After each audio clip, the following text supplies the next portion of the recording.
What's up YouTube, PokePrimer here, trying to rage and deliver you week number 7 of the PRD.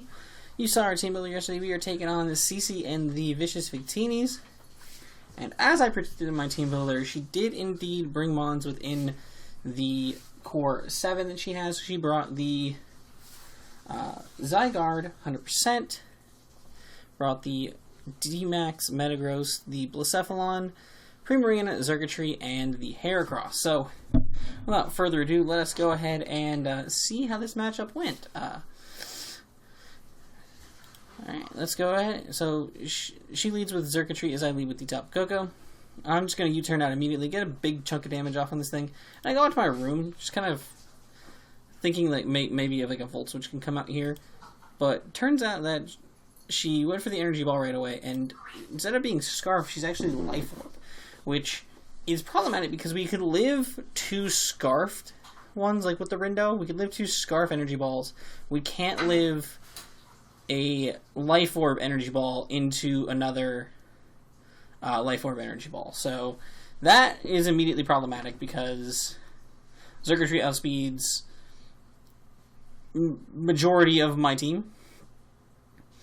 Like, the only things that outspeed this Xurkitree would be Kyogre and my Tapu Koko. So, that's problematic. So, I'm going to have to switch here. As she actually switches into the Primarina as I go into my Escavalier. I kind of chanced this here. I knew the Skull was coming out. I just went for the knockoff. I wanted to make sure, kind of scout and see what kind of damage this thing was going to be putting out. It turns out it's an Assault Vest Primarina. So, not the biggest thing in the world. Now, I know it has no, like, Calm Mind nonsense, no toxic nonsense. I also know it's not choice, which is really cool. So, get rid of that Assault Vest, and now that makes this thing a little bit easier to deal with. So, I'm going to go hard in my Kyogre here. Even if a Skull comes out, Rain Boost, it doesn't really matter. We still tank that pretty well. I go for the Thunder immediately. I knew that the Zygarde was coming in. I should have just clicked Scald. Hindsight 2020, obviously, but I knew the Zygarde was coming in. Like, I knew it was obvious. I just kind of felt like that was the thing.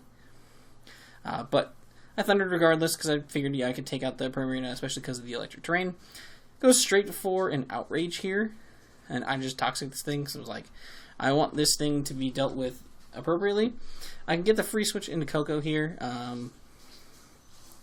The way they went for the Outrage, I wasn't sure what this thing was going to be, but turns out that it doesn't just have leftovers. I was able to go for the 1,000 arrows, but we live the 1,000 arrows after the Dazzling Gleam.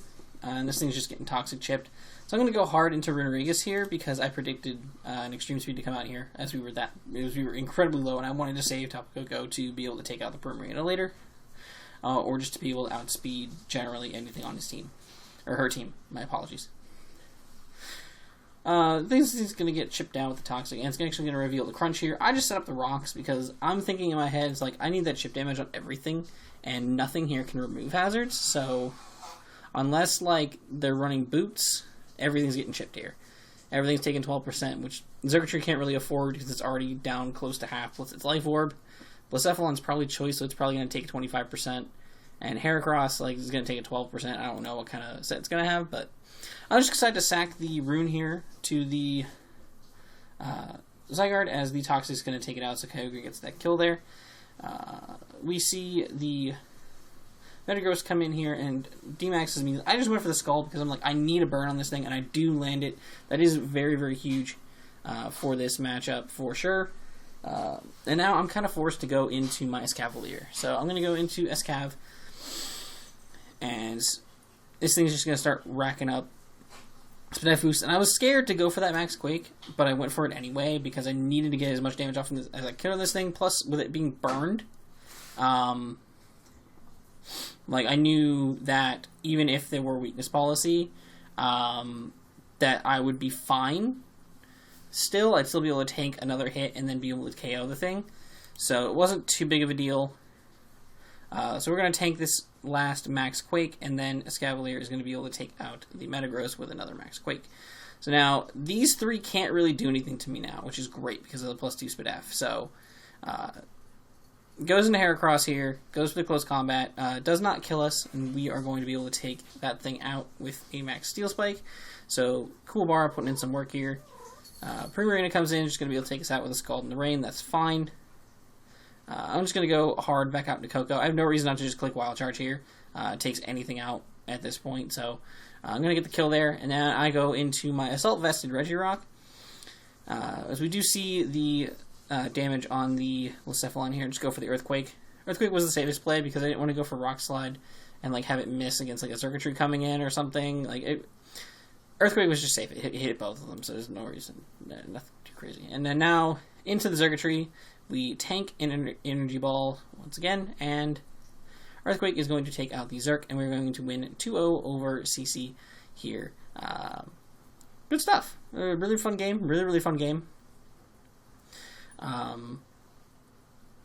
Yeah, it was a lot of fun. The burn on the Metagross definitely was problematic, for sure. Definitely, I'm sure, made things a lot easier for me in the long run. I think Escavalier still could have 1v1'd it, but it would have been a little bit harder.